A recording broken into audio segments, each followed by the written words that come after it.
Abandone a mornidão, seja zeloso e arrependa-se. Esta é a nossa 7ª e última mensagem sobre as 7 igrejas do Apocalipse. Tenho certeza que se você assistiu todas as pregações, você foi impactado e seu coração certamente foi aquecido como o meu foi ao preparar todas essas mensagens, porque nós cremos que o Senhor Jesus, o dono da igreja, ele trabalha, corrige e zela pela sua igreja. Pois bem, a nossa mensagem de hoje está em Apocalipse, acompanha aí comigo, capítulo 3, a partir do versículo 14. E a Bíblia diz assim: ao anjo da igreja em Laodiceia escreva o seguinte: essas coisas diz o Amém, a testemunha fiel, a verdadeira, o princípio da criação de Deus. Eu conheço as obras que você realiza, que você não é frio nem quente. Quem dera você fosse frio ou quente. Mas porque você é morno e não é quente nem frio, estou a ponto de vomitá-lo da minha boca. Você diz, eu sou rico, estou bem de vida e não preciso de nada. Mas na verdade você é infeliz? Sim, miserável, pobre, cego e nu. Eu aconselho que você compre de mim ouro refinado pelo fogo, para que você seja de fato rico. Compre vestes brancas para se vestir, a fim de que a vergonha da sua nudez não fique evidente, e colírio para ungir os olhos, a fim de que você possa ver. E por último, nesse momento, versículo 19, eu repreendo e disciplino aqueles a quem eu amo, portanto, seja zeloso e arrependa-se. Essa igreja de Laodiceia, ela representa a igreja no período de 1900 depois de Cristo até os dias atuais que nós vivemos.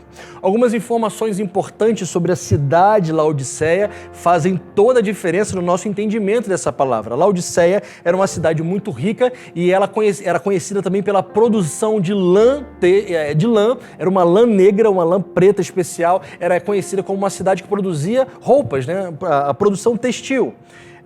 Ou têxtil, né? Ela também era conhecida pelos seus serviços bancários e também porque ela produzia uma espécie de remédio que era uma mistura de pó misturado com óleo, e esse remédio era usado tanto nos ouvidos como também era feito para fazer colírio. Olha que interessante, daqui a pouco você vai entender o porquê de a gente saber essas informações, é válido aqui para a nossa reflexão. Chegava também por via de aquedutos, por mais de 10 quilômetros de aqueduto, uma água que vinha de uma cidade vizinha, Herápolis, e quando essa água saía de lá, ela saía gelada, mas por ser 10 quilômetros de caminho até essa água chegar em Laodiceia, quando lá chegava, essa água estava morna.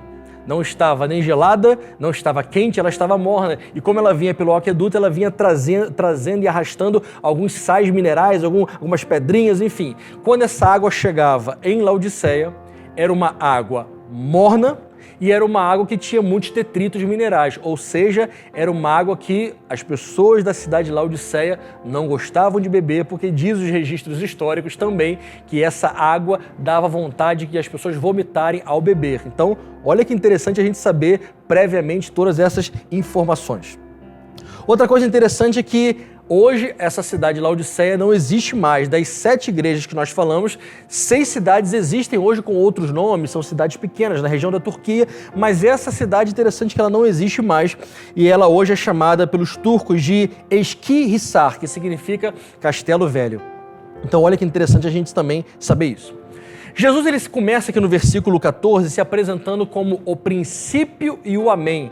Olha que interessante, né? Jesus novamente se mostra como alguém onipresente, que está presente em tudo, onisciente, que sabe de tudo, que estava no início, mas ele não foi criado por Deus. Quando ele diz que é o princípio da criação, não significa que ele foi o primeiro a ser criado, porque Jesus não foi criado. Jesus é eterno. Então ele estava na criação, no início da criação com Deus Pai, e ele estará no fim de todas as coisas, quando iniciar a eternidade, e encerrar esse mundo que nós vivemos e iniciar a eternidade. Então Jesus ele se apresenta como o princípio e o Amém, mostrando que ele está em todas as eras, que o tempo não se aplica a ele porque ele é eterno. Outra coisa interessante, se você parar para pensar aqui, olha como é que Jesus se apresenta. Eu sou a testemunha fiel e verdadeira. Observe que somente Jesus pode ser uma testemunha realmente perfeita e 100% verdadeira. Nenhuma outra testemunha nesse mundo vai conseguir falar com 100% de fidelidade exatamente aquilo que aconteceu. Sempre, talvez, a pessoa puxe um pouquinho para o seu lado, coloque seu ponto de vista. É interessante, por exemplo, quando a gente olha aqui os relatos nos livros, nos evangelhos, a gente vê que a essência é mesmo, mas às vezes algum ou outro evangelista conta uma mesma história com alguns detalhes um pouco diferentes. Alguém focou mais em alguma coisa, alguém focou em outra. Jesus, ele é a única pessoa que pode dizer, eu sou a testemunha fiel e verdadeira, ou seja, ele tudo vê. Nada passa despercebido aos seus olhos e somente ele tem autoridade para dizer o que ele disse para as 7 igrejas. Eu conheço as suas obras. Só Jesus conhece perfeitamente as obras de cada anjo da igreja, de cada igreja, porque a Bíblia diz que somente ele sonda as mentes e os corações. Nesse contexto, a partir do versículo 5, quando Jesus disse que conhecia as obras de Laodiceia, é nesse contexto que ele diz, olha, você não é frio e nem quente, você é morno. O que Jesus estava dizendo é que, além de a vida dos laodicenses, do anjo da igreja de Laodiceia ser uma vida morna, as obras deles também eram obras mornas. Olha que interessante isso, né? E se você parar a pensar, Jesus, nos evangelhos, por exemplo, ele sempre cita ali as situações do dia a dia para falar, para ilustrar alguma verdade profunda e eterna que ele quer trazer. Aqui em Laodiceia foi a mesma coisa. Quando ele diz que as obras daquelas pessoas eram mornas, ele faz uma alusão a algo que eles viviam diariamente. Aquelas águas que chegavam no aqueduto lá em Laodiceia, que eram águas mornas, que ninguém conseguia beber, aquele negócio ruim, Jesus diz, as obras de vocês são igual a essa água que vocês não conseguem beber. Elas causam náusea. E as obras de vocês estão tão distantes daquilo que deveriam ser, o coração de vocês está tão distante que quando eu vejo, eu sinto a mesma vontade de vomitar que vocês sentem também. É muito profundo aquilo que Jesus fala. João 7, versículo 36, a Bíblia diz que quem crer em mim, do seu interior fluirão rios de água viva. Mas os crentes de Laodiceia não tinham água viva para dar, só tinham apenas aquela água morna, que na verdade só ilude e não faz bem para ninguém. Essa pessoa, trazendo para os nossos dias, essa pessoa morna, é como se fosse aquela pessoa que é aquecida pelo fogo do Espírito Santo, mas ao mesmo tempo esfriada por causa do pecado do mundo. E assim muitas pessoas vão vivendo, horas aquecidas pelo fogo do Espírito Santo, horas geladas por causa da frieza do pecado. E isso que gera? Mornidão. E assim a pessoa vai se acostumando e vai vivendo morna durante muito tempo, mas isso não agrada o coração de Deus de nenhuma maneira. Observe que Jesus disse assim, olha, eu preferia que você fosse até frio, porque trazendo para nós a pessoa fria é muito mais fácil de ser alcançada pela mensagem da palavra de Deus do que a pessoa morna. Quem é morno sempre vai dizer, eu já conheço a Bíblia, eu já frequento a igreja, eu já sou de Jesus, tudo isso que você está me falando eu já sei. Então é uma pessoa que tem um coração difícil de ser alcançado. Mas a pessoa fria, como por exemplo era o apóstolo Paulo antes da conversão, quando tem um encontro com Jesus, quando tem um impacto, aquilo transforma a vida da pessoa completamente. Uma pessoa morna, por exemplo, era Judas Iscariotes. Andava na presença de Deus, fazia parte do ministério, era o tesoureiro ali de todo mundo, mas o seu coração estava completamente distante de Deus. Ele era uma pessoa morna. Quem lembra do final da história, ele traz Jesus, não se arrepende, ele tem apenas um remorso e se enforca. Que história trágica e terrível, porque pessoas que vivem uma vida de mornidão geralmente não têm um final feliz. Observe também que a pessoa morna geralmente é uma pessoa indiferente espiritualmente. O apóstolo Paulo chama essa pessoa de crente carnal também. São pessoas que tiveram experiências até profundas com Deus lá no passado, mas pararam de ter experiências com Deus. Ou seja, isso ficou pelo meio do caminho. Ou seja, pessoas que às vezes vão somente na igreja, na casa do Senhor, apenas para assistir às novidades que estão acontecendo. Quem é morno produz obras mornas. E Mateus 5,13 é um versículo muito forte, quando Jesus diz que se o sal perder o sabor, porque Jesus nos compara como se fôssemos sal, né? Vocês são a luz do mundo, né? O sal, então vocês precisam salgar, vocês precisam fazer diferença. A Bíblia diz em Mateus 5,13 que quando o sal perde o sabor, ele fica insípido, ele só serve para uma coisa, ser jogado no chão e as pessoas passarem por cima dele. É uma passagem muito forte, Jesus fala, mas nos remete realmente a pessoas que vão vivendo uma vida de mornidão há muitos e muitos tempos. Aqui no versículo 7, Jesus ele fala algo assim muito forte. Vocês acham que são ricos, que vocês não precisam de nada, mas na verdade vocês são infelizes, miseráveis, pobres, cegos e nus.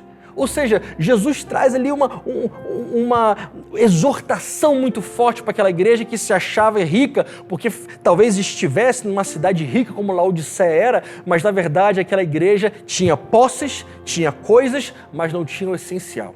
Por exemplo, aquela igreja era infeliz porque não tinha a verdadeira alegria de Jesus.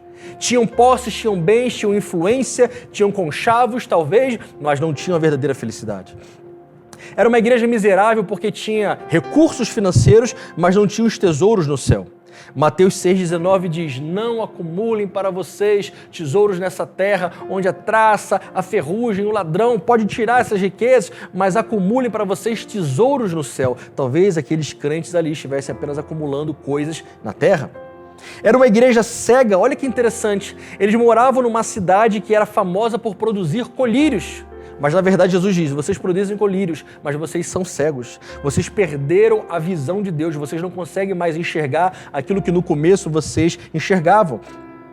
Jesus diz: vocês estão nuas. E olha que interessante, eles estavam numa cidade onde se fabricava roupas, se fabricava tecidos. E Jesus diz: mesmo que vocês fabriquem roupas, mesmo que vocês sejam conhecidos por todos como vendedores de roupas, vocês na verdade estão nus, porque o meu sangue já deixou de cobrir vocês. Porque vocês amaram mais as coisas do mundo, ou seja, a nudez de vocês, o pecado de vocês está completamente expostos. Eu tenho para mim, sabe, irmãos, que infelizmente uma parte da igreja de Jesus hoje vive ao contrário do que deveria ser. Lá em Atos capítulo 3, versículo 6, a Bíblia diz o seguinte, a gente conta a história para quem lembra de quando o apóstolo Pedro e João estavam entrando ali no templo, tinha ali um mendigo que pede dinheiro e Pedro, com a autoridade do Espírito Santo, diz: eu não tenho prata nem ouro, mas o que eu tenho eu te dou, em nome de Jesus Cristo Nazareno, levanta-te e anda. Aquela época a igreja não tinha dinheiro, não tinha posses, não tinha influência, mas tinha poder de Deus. E hoje, infelizmente, nós vemos muitas igrejas que têm muitas coisas, mas não têm mais o poder de Deus. Aqui no versículo 18 é interessante porque Jesus ele fala algo que realmente aquela igreja não tinha como fazer. Jesus diz o seguinte: comprem de mim ouro refinado pelo fogo, para que vocês sejam realmente ricos, comprem vestes brancas para vestir e comprem colírios de mim para que vocês consigam enxergar.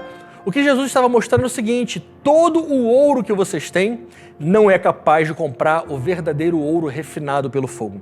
Se você lembrar, tem uma passagem lá em 1 Coríntios capítulo 3, quando fala-se que as nossas obras um dia serão julgadas pelo Senhor Jesus como se estivessem passando pelo fogo. E esse crivo do julgamento de Jesus vai mostrar se as nossas obras eram semelhantes apenas à palha que o vento leva, ou se eram semelhantes, por exemplo, ao ouro ou então algum material ali que não se denigre com o fogo.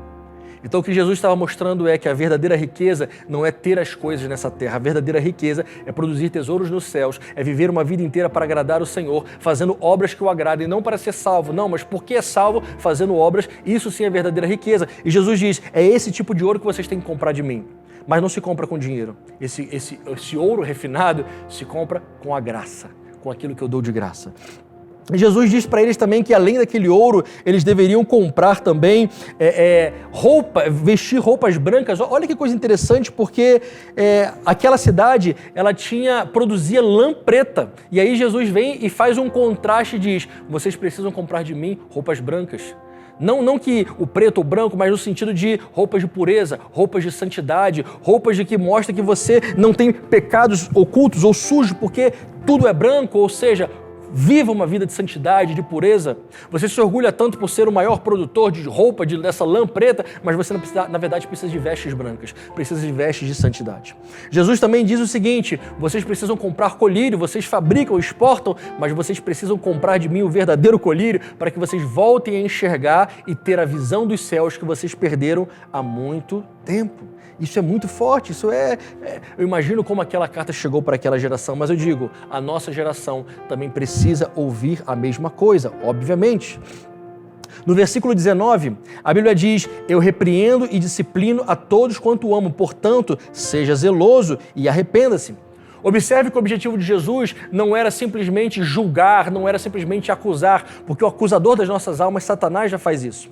O objetivo de Jesus era exortar porque ele ama, porque na verdade quem não ama deixa para lá, mas quem ama conserta, repreende, corrige e educa. É assim que nós fazemos com os nossos filhos, porque nós os amamos. Da mesma forma, Jesus, quando ele repreende e exorta a sua igreja, ele faz porque ama a sua igreja. Observe que o objetivo de Jesus não era simplesmente entristecer, mas gerar arrependimento. E quando Jesus fala também para a pessoa, para o anjo da igreja e para aquela igreja se arrependerem, ele usa uma expressão muito interessante: seja zeloso e arrependa-se. Jesus estava mostrando que viver aquela vida de mornidão, na verdade, era o contrário de ser zeloso, era uma vida relaxada espiritual. E a Bíblia diz: maldito aquele que fizer a obra do Senhor relaxadamente. O que Jesus espera de nós é que vivamos uma vida de zelo, fervor, temor a Ele, porque a mornidão, ela não traz nada de bom. Uma vez eu contei aqui para os irmãos da igreja a história do sapo, que se você pegar uma panela e botar uma água quente, uma água morna e botar o sapo lá, ele vai ficar lá curtindo aquela água morna, como a gente faz no chuveirinho. A gente bota o chuveiro lá e fica na água morna. Só que se você aumentar a temperatura ali, o sapo vai morrer e não vai nem sentir, ele não vai nem pular. Ou seja, a mornidão, ela causa uma falsa sensação de bem-estar emocional, espiritual, físico, mas na verdade a mornidão não traz nada de bom para a nossa vida. No versículo 20, já caminhando para o fim, hoje talvez seja a maior pregação que já fizemos aqui ao longo desses 200 e tantos programas. Aqui no versículo 20, a Bíblia diz, Jesus fala: eis que estou à porta e bato, e se alguém ouvir a minha voz e abrir a porta, entrarei em sua casa e cearei e ele comigo. A gente sempre interpretou esse versículo em muitos lugares, eu digo a gente crente, né? Como há um versículo evangelístico: deixe Jesus entrar, abra a porta do seu coração. Tudo bem, podemos falar, porque isso também é uma aplicação desse versículo, mas na verdade o que esse versículo está mostrando é que Jesus, ele não é o convidado, ele é o dono. E nós, como servos zelosos, temos que estar diligentemente preparados para a sua vinda, porque a hora que o dono chegar, a hora que Jesus voltar, nós temos que estar alertas para abrir a porta. Ou seja, não podemos ficar como aquelas virgens imprudentes, as virgens loucas, quando o noivo chegou, onde é que elas estavam? Estavam ali dormindo, estavam sem o óleo, aquela confusão toda, mas as virgens prudentes receberam o noivo entrou e ali eles foram para o festejo final, que é o que vai acontecer com a noiva de Jesus, quando Jesus arrebatar a sua igreja e nos levar para as bodas do Cordeiro. Nós esperamos com todo o nosso coração por esse momento. E terminando aqui, para a gente não se alongar muito mais, poderíamos falar muito mais sobre essa carta, obviamente, mas pelo nosso tempo eu quero concluir aqui com o versículo 21 e 22. Ao vencedor darei o direito de assentar-se comigo no trono, assim também como eu venci e sentei com meu Pai no seu trono. Quem tem ouvidos, ouça o que o Espírito diz às igrejas. Mais uma vez, Jesus traz a promessa de reinarmos juntamente com Ele, e nós reinaremos com Jesus durante o seu governo milenar. Já falamos isso aqui em algumas pregações. Observe que durante o reino milenar, nós, por misericórdia e por graça de Jesus, governaremos nações e seremos ministros de Deus. Estaremos com corpos glorificados, ou seja, não com corpos mais sujeitos ao pecado, às limitações humanas, e estaremos sendo servos do Senhor Jesus, reinando juntamente com Ele para a glória exclusiva dEle. Agora, na eternidade, depois que passar esse milênio, nós continuaremos sendo reis e sacerdotes do Senhor, ministros, mas não teremos mais, provavelmente, nações para governar. Passaremos o nosso tempo adorando ao Senhor, olhando em sua face, podendo ver Deus face a face, algo que nunca podemos até então fazer. Poderemos, juntamente com os seres angelicais, com os anjos, com os querubins, serafins, com os seres viventes, com todos aqueles que morreram antes de nós, que foram fiéis a Deus, poderemos estar todos juntos, diante do trono, declarando: santo, santo e santo é o Senhor. Como eu espero por esse dia. Esse é o dia que mais o meu coração aguarda. E eu quero encerrar com o último versículo. 1 Coríntios, capítulo 2, versículo 9. Vamos ver juntos aqui, 1 Coríntios, capítulo 2, versículo 9. Certamente você já conhece esse versículo. Veja se você lembra dele. A palavra do Senhor diz assim: nem olhos viram, nem ouvidos ouviram, nem jamais penetrou no coração humano o que Deus tem preparado para aqueles que o amam. Deus tem o melhor para a sua vida. Deus decidiu levar os seus filhos para morar com Ele, novos céus, nova terra, na eternidade de santidade com Ele. Que esse seja o maior desejo do seu coração, é o maior desejo do meu coração.